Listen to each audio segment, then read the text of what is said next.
Ireland is home to many forgotten dwellings. These lonely properties have been left unoccupied for many years, full of vast void spaces and forgotten dreams. Ruined houses, castles, old churches, decaying structures left to fall through time, derelict and forgotten.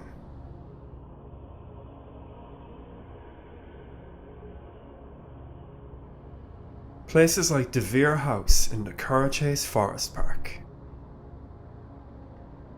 Situated high over the park, the house holds an ominous presence looking down over its surroundings like a faithful guardian. Built by John Hunt in the latter part of the 17th century, the house still boasts an impressive structure. Originally named Curra, the house was renamed after one of Hunt's relations, Aubrey Hunt, changed his name to De Vere in around the year 1833. His son was the famous poet Aubrey De Vere.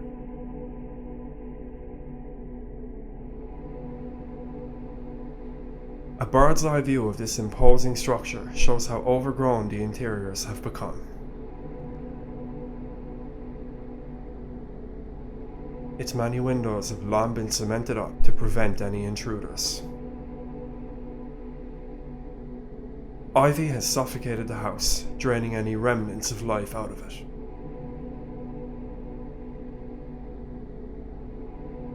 To quote one of Aubrey's poems, "But I stand sublime on the shores of time, and I pour mine ode, as Miriam sang, to the cymbals' clang, on the wind, to God." It is easy to see where Aubrey gathered such inspiration when you look at the haunting architecture.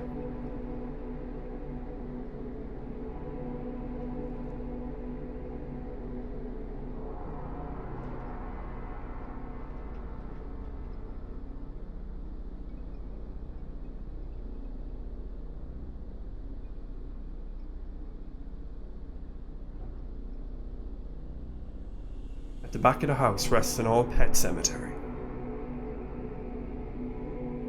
The house was accidentally burnt in the year 1941 and has been abandoned ever since. Perhaps this is how the legend of the Lady in the Lake began. The Lady in the Lake is said to haunt a nearby lake and can be heard screaming under the pale light of the moon. Her identity is unknown, but legend has it that she perished in the fire. It is a tale passed down through the generations. Newchurch Lochgar, another location that has been left abandoned. Sitting on the side of Lochgar, it is an impressive sight. The graves in the churchyard so lonely and deserted, with no visitors for many and many a year. Built by the Earls of Desmond in the 15th century, it is recorded as being a ruin in 1642 until it was restored by the Countess of Bath, Rachel Berchier, in 1679.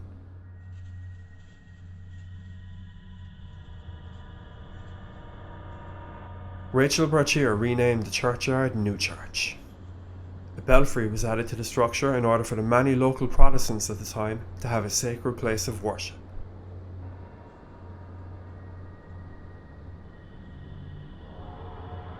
The church gives off a warmth that glows out of the cold and darkness of the site.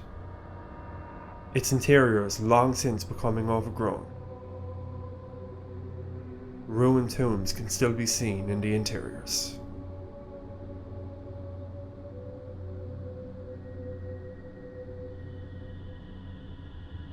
The famous poet, the bard, Thomas O'Connell is buried in Newchurch.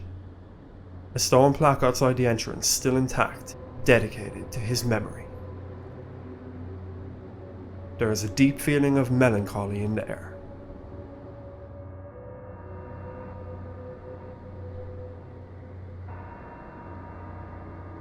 The Franciscan Friary in Askeaton, County Limerick, was founded in 1389 by Gerald Fitzgerald, who was the third Earl of Desmond.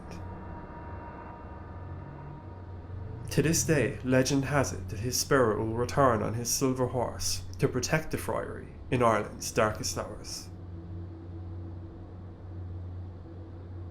Located near the River Deal, north of Askeaton, the structure is a thing of beauty.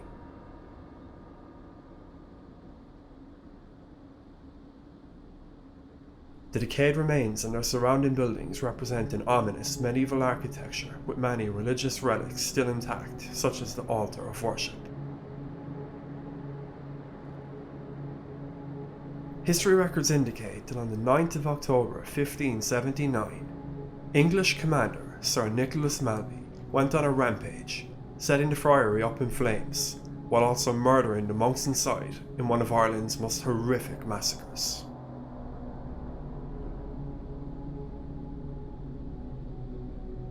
The friary was abandoned in 1648 as a result of Oliver Cromwell's forces marching towards Askeaton. With the roof of the friary completely levelled by Cromwell's army, the remains of the roof can be seen all around the friary.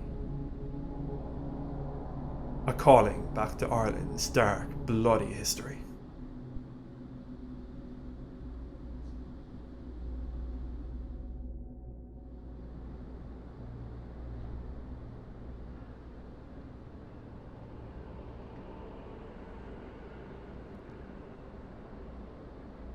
Mount St. Lawrence Church and its cemetery served at the time as the main place of burial for a whole manner of different people, be it from the rich and well-to-do of society to those who had been incarcerated in the nearby St. Joseph's Mental Hospital.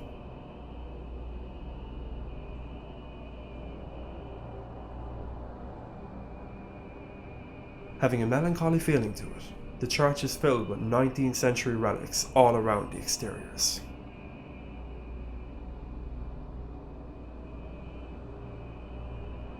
A beautifully preserved church tower still exists with high church decoration. Limerick County Council have managed the church and its cemetery since 1979, and since then the chapel has become derelict and run down, lost in the void. Windows which have been covered in cement to avoid any further vandalism, such as the graffiti scattered around the walls of the church.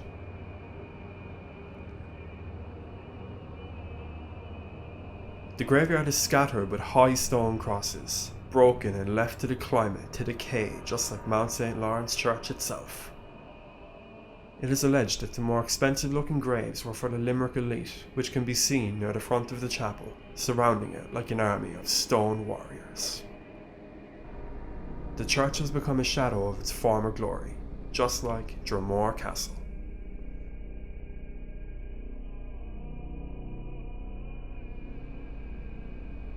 Situated atop Dromore Hill near Palace Kenry, Dromore is a beautiful castle. Built through influence of the Gothic and medieval styles, unfortunately the castle no longer holds such glory. The high round tower of the castle would be at home in any Walt Disney fairy tale. The castle was built in the 1800s. William Hale, John Charles Perry, the Earl of Limerick at that time, hired the English architect Edward William Godwin. His mission? To transform a hunting lodge into a more glamorous residence.